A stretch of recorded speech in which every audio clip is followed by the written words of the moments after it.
벨릭스가 친구 드로를 데려오다. 모두가 먹기 시작하면서 잠시 조용해지자 그 틈을 타서 아리스토블루는 루시아가 오늘 저녁 모임에서 나누고 싶은 문제가 있다고 말했다. 아굴라는 원하면 지금 말해도 된다고 손짓했다. 아리스토블루가 막 얘기를 꺼내려고 할 때 바깥 응접실에서 인기척이 났다. 신을 벗고 실내화로 갈아 신느라 나는 소리였다. 곧이어 젊은이 하나가 문간에 나타났다. 면도를 말끔히 한 우리들 대부분과 달리 그는 턱수염을 기른 상태였다. 환영해요, 벨릭스. 아굴라가 소파에서 몸짓하며 말했다. 그 종은 매우 미안해하면서 자신이 왜 늦었는지 설명했다. 주인님이 야외로 거위 사냥을 보냈는데 오후가 다 지나서야 끝났지 뭐예요. 아굴라가 말했다. 아무렴 자네 없이 시작해서 미안하네만 저녁이 늦어서 어쩔 수 없었다네. 벨리스가 아직도 문에서 머뭇거리며 말했다. 실례지만 아굴라 만찬 자리가 하나 더 있을까요? 그가 손짓하자 좀 더 어리고 역시 턱수염을 한 젊은이가 조심스레 앞으로 걸어 나왔다. 벨리스가 말을 이었다. 이 친구는 드로이인데 일전에 말씀드린 제 친구입니다. 주님에 대해 여러 차례 말해줬죠. 그런데 이곳에 잠시 머무는 안드로니고와 간밤에 대화하던 중에 갑자기 자신이 자주 듣던 말이 실제로 참이라는 사실을 깨달았죠. 그는 즉시 티베르 강으로 가서 세례를 받았습니다.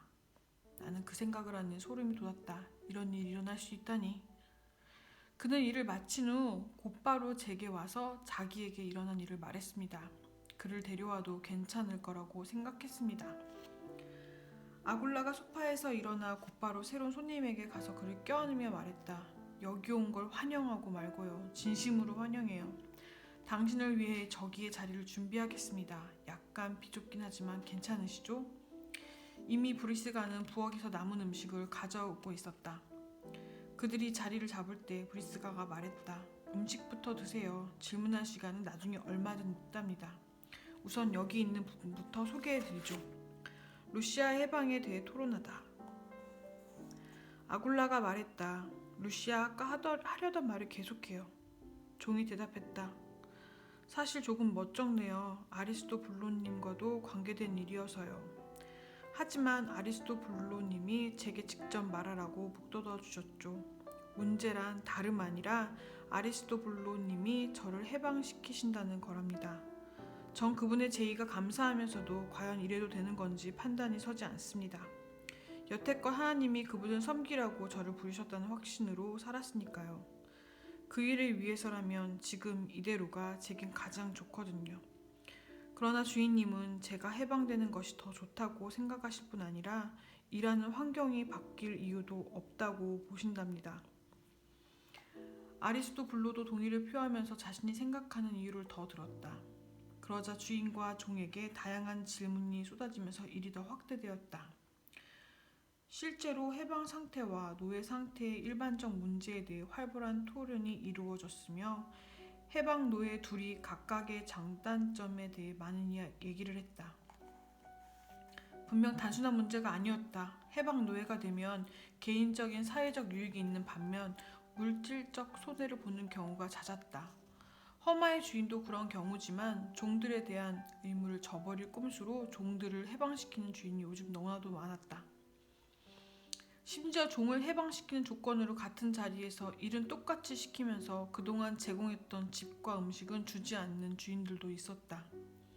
일부 해방 노예들은 가축우리 같은 곳에서 살 수밖에 없는 처지의 수치를 느꼈고 박봉으로 살다 보니 전에 누리던 가정생활이 파탄날 정도였다. 최소한 원하는 곳에서 일자리를 찾을 수 있는 일용 노동자보다도 훨씬 더 형편이 어려운 경우도 있었다. 토론은 점차 문제의 쟁점으로 돌아왔다. 양쪽 의견이 팽팽히 맞섰고 같은 이야기가 돌고 도는 방식으로 대화가 진행되었다. 브리스가가 아굴라에게 물었다. 이 문제에 대해 바울이 무언가 말하지 않았던가요? 아굴라가 대답했다. 맞아요. 우리가 예전에 속해 있던 고린도 교회에 보낸 바울의 편지 가운데 하나에서 그가 무슨 말을 했었죠. 어느 편지인지 기억나요?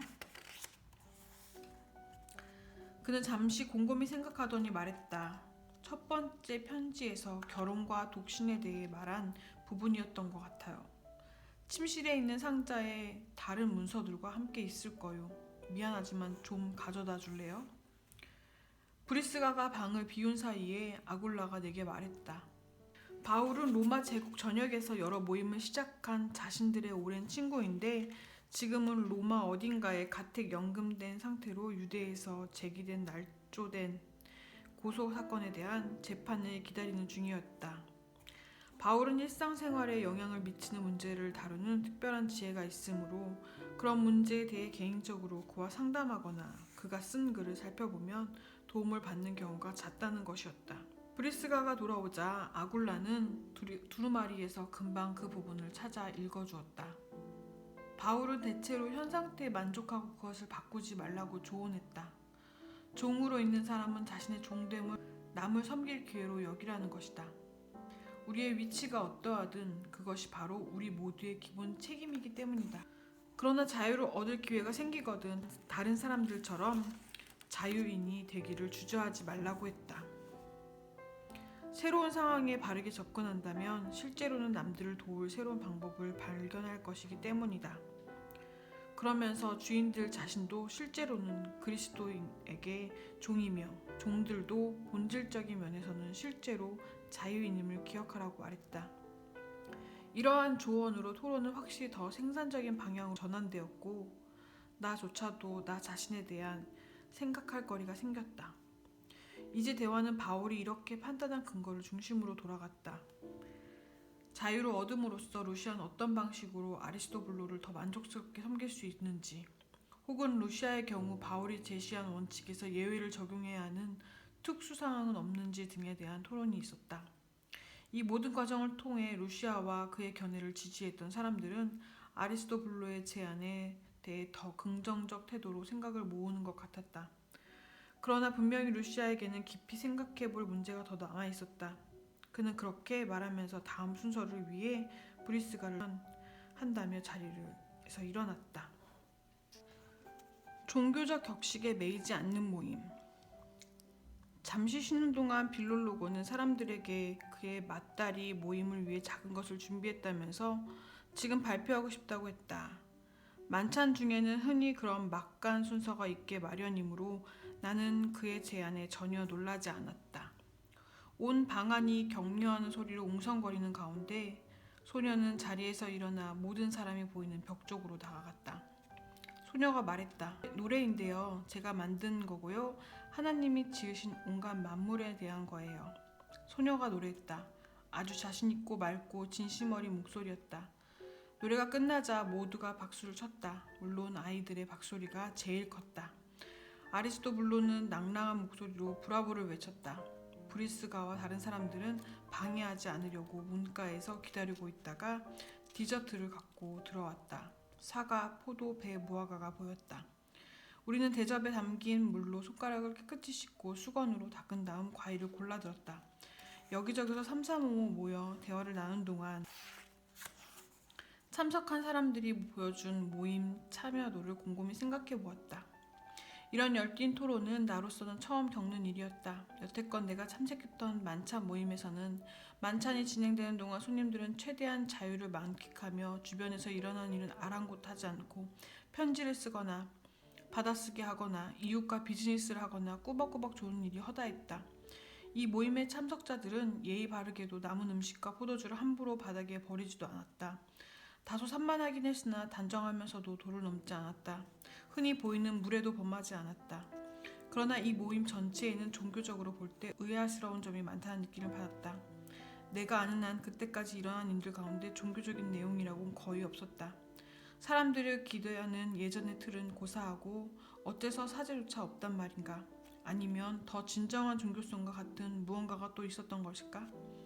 이 마지막 순서가 진행되는 동안 나는 아굴라와 대화할 기회를 잡아 그의 본도 시절 이야기로 되돌아갔다. 그는 본도에서의 과거 경험과 현재도 이어지고 있는 관계에 대해 말해주었고 나의 여러 질문에도 대답해 주었다. 그러나 잠시 후 그를 찾는 사람이 있어 나는 식탁 너머로 몸을 굽혀 아리스토블로와 대화했다. 그가 이 모임에 나오게 된 내력을 설명하기까지는 그리 오랜 시간이 걸리지 않았다. 그는 얼마 전부터 우리의 전통 종교의 능력에 대해 의문을 품게 되었다. 유대인의 유의시 사상에 대한 강조와 윤리적 관점에 오랫동안 깊은 인상을 받아오던 중 하루는 유대인의 회당에 슬쩍 들어갔다가 거기서 진정한 대안을 발견했다. 그렇다고 유대교로 완전히 넘어간 것은 아니었다. 유대교의 일부 음식 규정과 야만적인 할례 관습 때문에 더는 유대교로 깊이 들어갈 수가 없었다. 친구들에게는 자신이 유대교 회당을 드나든다는 사실을 함구했다. 그의 아내는 그런 그를 매우 탐탁치 않아 했지만 자신의 사회적 지위와 정치적 충성심이 의심받지 않도록 누구에게도 어떤 말도 하지 않았다. 그러다 아굴라와 브리스가를 만난 후에는 이 모임과 연결되었다. 자기 종에게는 모임에 나오도록 설득했으면서도 자기 아내에게는 이 모임이 뭔가 다르다는 확신을 주지 못했다. 놀이하는 모임. 이때 아굴라의 손짓에 루시아가 우리 식탁에 놓인 잔을 다시 채우기 시작하자 대화가 끊겼다. 벨릭스도 다른 식탁에서 똑같이 했다. 그러자 아굴라가 자신의 잔을 두 손으로 잡고 말했다. 우리가 마셔온 이 포도주는 식사의 한 부분이며 주 안에서 나누는 우리의 사귐에 도움이 되었습니다.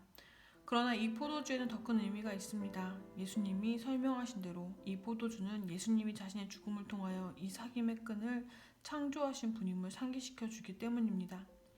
이는 또한 언젠가는 우리가 그분의 식탁에 앉아 얼굴을 맞대고 먹으면서 함께 누릴 사귐의 약속을 보여주는 것입니다.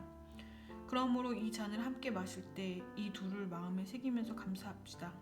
이미 해주신 일을 감사하면서 돌아보고 앞으로 해주실 일을 고대하면서 바라봅시다. 그리하여 우리의 만남을 통해 그분과 함께하는 하나됨을 더더욱 드러냄으로써 이른바 이 땅에서 하늘을 조금이나마 맛볼 수 있기를 바랍니다. 우리는 모두 이러한 마음으로 마셨다. 이제 만찬이 사실상 끝났으므로 여러 손님들은 만찬에 대해 마음에서 우러난 감사를 표했다. 무례를 범치 않기 위해 나도 분위기에 맞춰 그렇게 했다. 브리스가와 아굴라는 우리가 이렇게 즐거움을 표현하는 모습에 적당히 기쁜 듯이 보였으며 고맙다는 뜻으로 가볍게 고개를 끄덕였다. 아이들과 종들이 자리를 뜨고 손님들이 일어나 다리를 뻗자 브리스가는 식탁 위에 놓인 컵받침 모양의 질그릇 등잔에 기름이 있는지를 살폈다.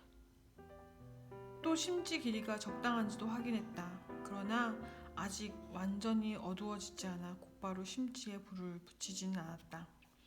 기름이 너무 비싸서 낭비할 수 없음을 모두 잘 알고 있었다.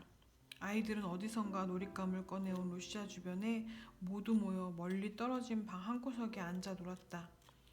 좀 더 나이 든 소녀 가운데 하나가 삽목놀이를 가져왔고 소년 둘은 공기놀이를 하기 시작했다. 나는 방을 둘러보다가 한동안 아이들을 바라보았다. 이기고 싶어 기를 쓰는 척하면서도 간신히 져주는 루시아의 재주에 푹 빠졌던 것이다. 루시아가 가자 라우쿠스는 흥이 나서 소리치다가 좀 조용히 하라는 부모의 말에 약간 진정했다. 그러는 사이에 소파로 다시 돌아 모이는 사람도 있었고 화장실을 가려는지 방을 나가는 사람도 한둘 있었다.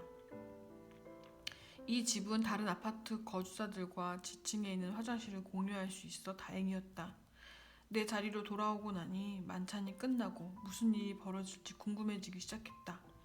보통 이 시간대에는 농담이나 이런저런 이야기를 늘어놓거나 윤리나 책에 대한 토론을 하는 등 일반적인 대화를 한다.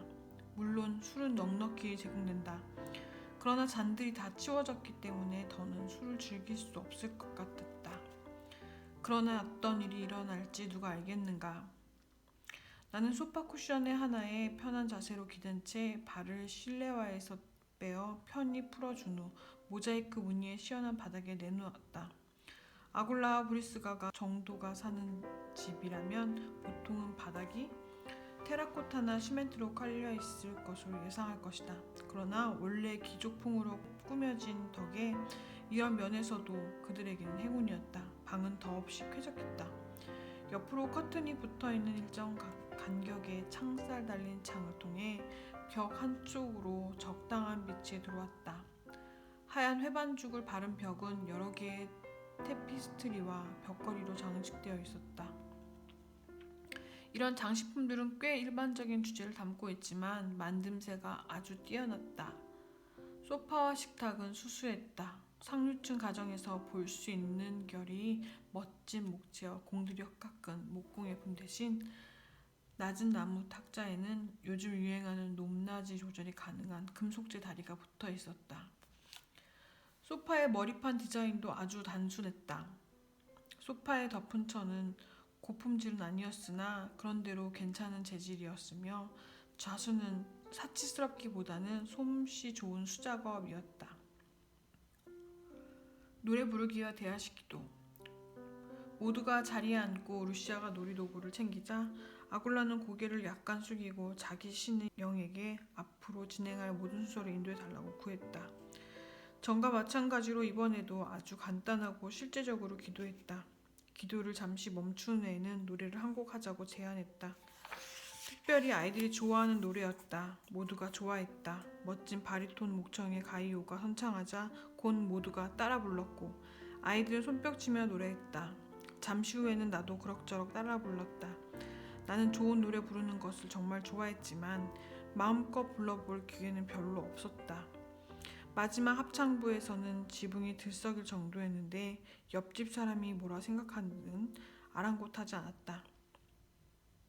노래가 끝나자마자 클레멘트가 눈을 감고 자기 신에게 말하기 시작했다.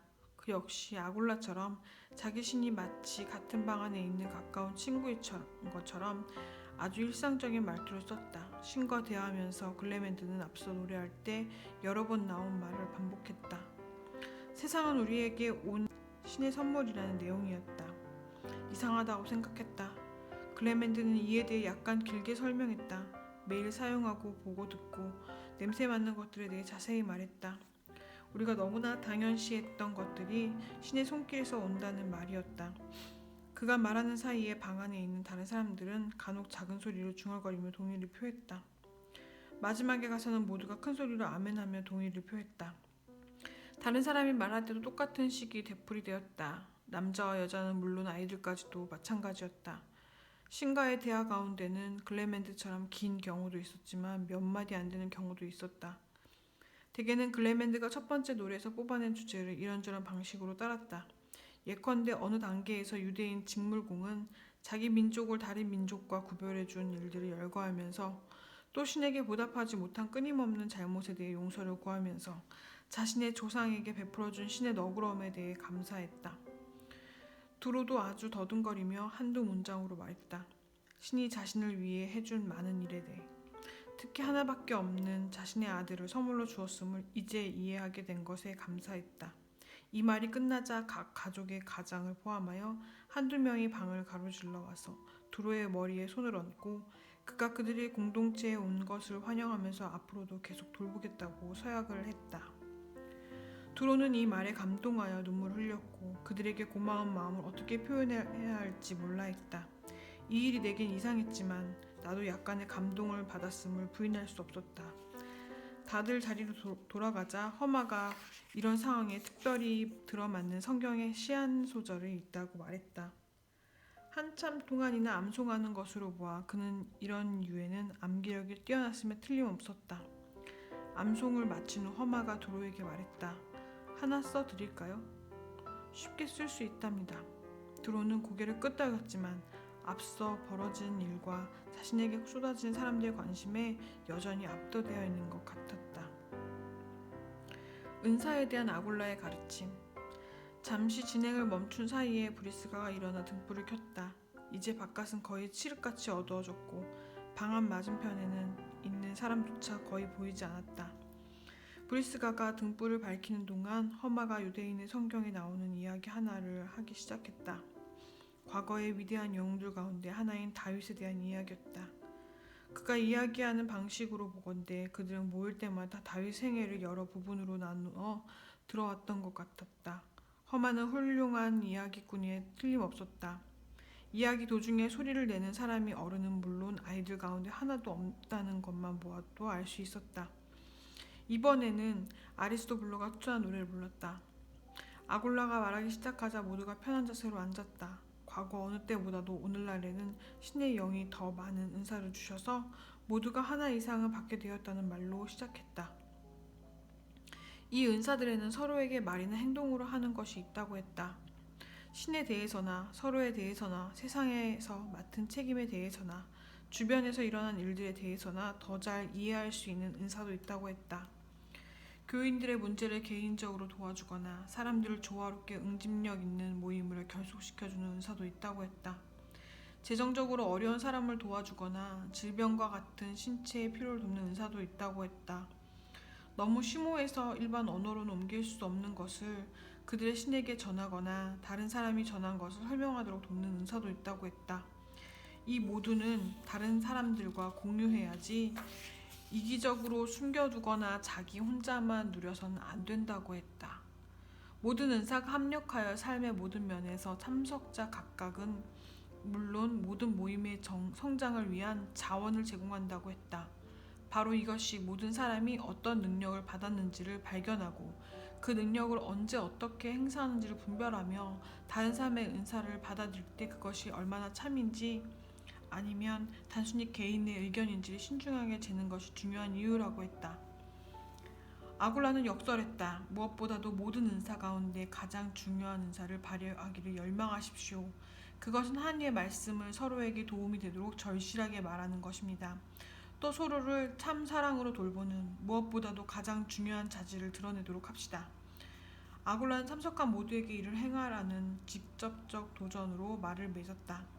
그는 우리 인생의 복은 개인으로나 모임 전체로나 그것에 달려 있습니다. 라고 엄숙히 지적했다. 그의 말이 끝난 후 잠시 침묵이 흐른 것이 전혀 놀랍지 않았다. 우리의 대중적 도덕가들처럼 상투적이고 화려한 꾸밈이 없었음에도 불구하고 그의 말에는 부인할 수 없는 힘이 내재되어 있었기 때문이었다. 나도 그렇게 느꼈다. 비록 그가 한 모든 말을 완전히 이해하지는 못했지만 침묵이 흐르는 가운데 엄마 팔에 안겨 잠든 빌룰로고의 막내와 반쯤 잠든 채 오빠에게 기대어 있는 다른 딸 아이가 눈에 들어왔다. 커튼 사이로 슬며시 들어오는 한 줄기 미풍에 등불이 흔들리고 곱슬머리 모양의 연기가 공중으로 천천히 피어올랐다. 온 벽에는 우리의 몸이 그려내는 거대한 그림자가 빛의 리듬에 따라 움츠러들었다 커졌다 했다. 밖에서는 주간 통행 금지 이후에 도시로 들어오는 엄청난 인파의 웅성거림이 점점 커지고 있었다. 이 방은 창이 바깥 거리 쪽이 아니라 안쪽을 향했고 벽 또한 견고하게 세워졌으니 그나마 다행이었다. 그렇지 않았다면 말소리가 잘 안 들렸을 것이다. 권면과 소리를 위한 기도 후에 모임을 마치다. 직물공의 아내가 말하기 시작했다. 여기에 앉아 아굴라가 한 말에 대해 생각하다 보니 하나님이 제가 말하기 원하신다는 사실을 깨달았습니다. 우선은 우리 모두에게이고 다음으로는 특정한 한 분에게입니다. 하나님은 우리에게 서로 나눌 것을 더 많이 주시라는 것과 우리가 지금 경험하는 것들을 더 유용하게 하시리라는 것을 알기 원하십니다. 이런 일은 우리가 은사 그 자체를 구하기보다는 서로를 섬기는 일에 집중할 때 일어날 것입니다. 만일 기꺼이 그렇게 하고자 한다면 우리는 모임 바깥에서 그리고 우리가 주를 위해 영향을 미치고 싶은 사람들 사이에서 우리의 은사를 사용할 영역을 더 많이 발견하게 될 것입니다. 특히 루시아, 하나님은 아리스토블로가 당신에게 주고 싶어하는 자유의 결과가 바로 그것임을 당신이 확신하기를 원하십니다. 그 자유를 통해 당신은 더 다양한 방식으로 아리스토블로를 섬길 뿐 아니라 지금까지 당신에게 닫혀있던 방식으로 사람들을 섬길 수 있을 것입니다. 그러므로 확신 가운데 이 일을 계속 추진하십시오.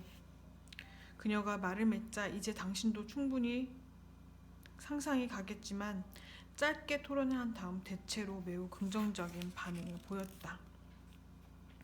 진행을 잠시 멈춘 후에 가이오가 일어서더니 할머니 마리아에게로 걸어갔다. 가이오는 할머니 옆에 서더니 자기 손을 할머니 머리에 얹고 다른 사람들에게 그녀를 위해 기도하자고 요청했다. 그러고 나서 할머니를 위해 하나님의 치유의 능력을 구했다. 지난 한 주간 차도가 있었던 것에 감사하면서 할머니가 완전히 낫기를 하나님의 치유가 계속되기를 간구했다. 이것이 모임에 참석한 다른 이들의 삶을 위해 기도를 모으자는 신호인 것 같았다. 사실 기도가 계속 이어져 나는 조금씩 졸리기 시작했다. 다른 이유도 있었지만 무엇보다 등불 연기 때문이었을 것이다. 내가 자신들의 지나치게 긴 기도에도 잘 버틴다고 생각하는 사람도 있었을 것이다. 나는 글레멘드도 내 느낌과 비슷하다는 인상을 여러 번 받았다. 견디기 힘들었는지 이리저리 실내와 끄는 소리를 냈고 체념한 듯 한숨을 내쉬기도 했으니 말이다. 그러나 마침내 모두가 아는 짧은 작별 노래를 함께 부르자는 아굴라의 제안으로 기도 순서가 마무리되었다. 모두가 노래를 불렀고 모임은 끝났다. 그러나 아주 끝난 것도 아닌 것 같았다. 모임이 실제로 시작한 때에 대해 클레멘드가 내게 한 말이 기억났으니 말이다. 빌롤로그 부부는 집주인에게 작별 인사를 하고 아이들을 데리고 집을 나섰고 브리스가가 그들을 배웅했다. 미안하지만 너무 늦어 떠나야 한다며 두 번째 가족도 작별 인사를 하였다. 두 가족 모두 나가는 길에 내게 들러 로마에서 머무는 동안 편히 지내기를 바란다고 했고 한 가정은 다음 주 저녁 식사에 초대했다. 물론 기꺼이 수락했다. 남은 사람들은 몇몇씩 모여 대화를 나누었고 배웅을 마치고 돌아온 브리스가는 포도주를 더 내왔다. 방 한쪽 구석에서 아리스토블로가 허마대하면서 다른 사람들의 눈은 아랑곳하지 않고 얼마간의 돈을 은밀히 건네는 모습이 보였다. 종 둘도 작별을 고하자 아굴라가 방을 거쳐 현관까지 배웅했다. 우리도 떠날 작정으로 그들을 따라 방으로 갔다. 바로 우리 앞에서 브리스가는 막 떠나려는 두 종을 세워 놓고 남은 음식을 보자기에 가득 담아 그들의 손에 쥐어주었다. 그들이 떠난 후 우리도 작별 인사를 했다. 나는 집주인에게 초대해주는 것에 대해 진심으로 감사를 표했다. 그들은 내가 로마에 머무는 동안 언제든 클레멘드와 유오디아와 함께 오면 환영한다고 분명히 말했다. 신을 받은 후 나 말고는 모두 입을 맞추며 작별 인사를 했고 아굴라와 브리스가는 사람들을 신의 은총으로 축복했다. 우리는 외투를 집어 어깨에 걸치고 밤길을 나서며 바깥은 칠흑같이 캄캄했다. 우리 수도 로마의 도로는 큰 일이 있어야만 불을 밝히기 때문에 아무 때나 도로를 다니는 것은 결코 쉽지 않았다. 달이 꽤 차고 하늘 높이 뜰 때에나 다닐 수 있었다. 앞에 있는 두 종 말고 거리는 텅 비어 있었다. 그들의 소리는 들렸지만 모습은 보이지 않았다. 대부분의 사람들이 잠자리에 든 지 이미 몇 시간이 지났다. 우리 로마인들은 일찍 일어나서 낮 시간을 최대한 이용하려는 경향이 있기 때문이다. 등불은 깜빡거리고 방에는 연기가 자욱하기 때문에 밤 늦게까지 자지 않는 것은 좋지 않았다. 벨릭스 클레멘트가 종 가운데 하나를 부르며 말했다. 가는 데까지 함께 가요. 그게 더 안전하겠지. 다른 종도 동의하며 둘은 우리가 그들을 따라잡을 때까지 기다렸다. 그때 아리스토블로도 출입문을 나와 우리 뒤에 나타나 말했다. 너무 멀리 갔으면 어쩌나 했어요. 루시아가 횃불을 들고 있으니 우리 함께 가면 모두에게 도움이 될 거예요. 조금 더 걸리긴 하겠지만 별 문제 아닙니다. 필요하면 서로 돕고 살아야죠. 그렇지 루시아? 그 제의가 싫지 않았다. 로마는 밤도둑과 노상 강도로 악명 높았다. 들깨는 말할 것도 없고 돼지마저도 제멋대로 온 사방을 돌아다녔다. 좁은 거리에서 길을 제대로 찾지 못했다가는 주간 통행금지 이후에 도시를 드나드는 커다란 진마차의 목숨을 잃거나 부상을 입을 수 있다. 조심해야 할 건 이것만이 아니었다. 여전히 아무도 볼 수 없는 어둠을 틈타 창밖으로 구정물통이나 변기통을 비우는 사람들이 정말 많았다. 이런 상황에서 속수무책 당할 수밖에 없었다. 이런 시간대에 밖으로 나올 때는 그저 기도하며 행운을 비는 수밖에 없었다. 걸으면서 다른 사람들은 그날 밤에 있었던 일에 대해 대화했고 나는 오후에 집을 나선 후 일어난 일에 대해 돌이켜보았다. 내 예상과는 아주 달랐지만 대체로 그날 저녁이 즐거웠다. 사람들 자체가 확실히 인상적이었다. 그뿐만이 아니었다. 그들이 어떤 예절을 무시할지, 어떤 신조를 고수할지, 광신에 빠져 있지는 않을지 걱정이 많았었다. 그러나 만찬 중은 물론 만찬 후에 이루어지는 그들의 대화에는 이상하게도 그 자체로 무시할 수 없는 무언가가 있었다. 그들의 행동엔 틀림없이 실질적인 무언가가 있었다.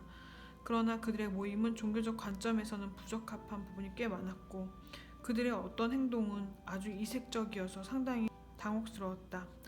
아리스가와 브리스가의 초청을 받아들여 다음 주 모임에 갈지는 아직 모르겠다. 뭐라 말하기 힘들다. 확신이 없다. 하지만 어쩐지 응할 것 같다는 예감이 든다.